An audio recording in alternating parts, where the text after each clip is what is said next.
श्रद्धा MH1 channel के माध्यम से लगातार हम आपको अपडेट्स दे रहे हैं। महाकुंभ में हम हैं और संतों महात्माओं के आपको दर्शन करा रहे हैं। अभी हम आपकी मुलाकात करेंगे आचार्य जी से। आचार्य जी, बहुत बहुत स्वागत है आपका। जय श्री राम। जय श्री राम। अभी मैंने देखा आप रामभद्राचार्य जी महाराज से मिलने आए, क्या कुछ खास बातचीत रही आपकी, थोड़ा सा बताएं हमें। जी, हम तो रामभद्राचार्य जी के दर्शन करने आए थे। उनके अलावा हम अवधेशानंद गिरी जी के यहाँ भी गए और अनिरुद्धाचार्य जी के पास भी गए। ऐसे बहुत सारे संतों से हम दर्शन कर रहे हैं, मुलाकात कर रहे हैं। हमारा उद्देश्य ये है कि जो सदगुरु कबीर साहब हैं, कुछ लोगों ने उनकी छवि बहुत ख़राब कर रखी है, तो हमारा उद्देश्य ये है कि उनकी छवि हम सुधार सकें। तो हम सबसे सहयोग मांगने जा रहे हैं और हमें सहयोग मिल भी रहा है।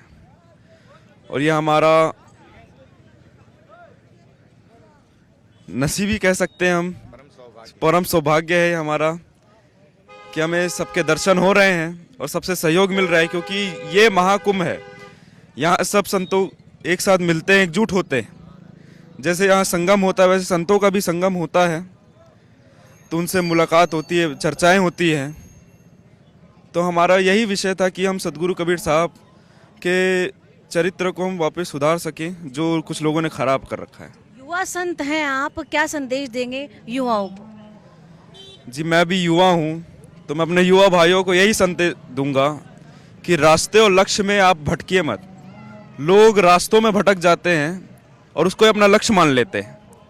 हम जैसे पुलिस बनते हैं, पुलिस क्यों बनते हैं? लोगों की सेवा करने के लिए। डॉक्टर बनते क्यों बनते हैं? लोगों की सेवा करने के लिए। तो हमारा लक्ष्य सेवा है। ये सब तो अनेक रास्ते हैं। तो मैं अपने युवा भाइयों से यही कहूँगा कि आप रास्ते और लक्ष्य में कंफ्यूज मत होइए और लक्ष्य की प्राप्ति में जाइए, रास्तों में मत भटकें। 144 वर्षों बाद ये संयोग बना है महाकुंभ का, क्या कहेंगे? जी, ये मेरा पहला कुंभ है और ये हमारा सौभाग्य है कि मेरा पहला कुंभ पुण्य महाकुंभ में हम आ सके और हम मुलाकात कर पाए संतों से। क्या संदेश देंगे आप? संदेश तो मैं यही, मेरा संदेश है नहीं, जो है परमात्मा का संदेश है कि लोगों को जागरूक करना है, लोगों को जगाना है। हमारे कबीर साहब, सदगुरु कबीर साहब का भी यही संदेश था कि लोगों को जगाना है सत्य सनातन को। हमारा धर्म ही सनातन है, तो हमें लोगों को सनातन से जोड़ के रखना है, हमारे भारतीय परंपराओं से जोड़ के रखना है। तो ये थे आचार्य जी, जिन्होंने हमें बताया कि हमें स्वयं में प्रकाश लाने की आवश्यकता है, सबको जोड़ कर चलने की आवश्यकता है। फिलहाल आप यूं ही बने रहें श्रद्धा MH1 चैनल के साथ।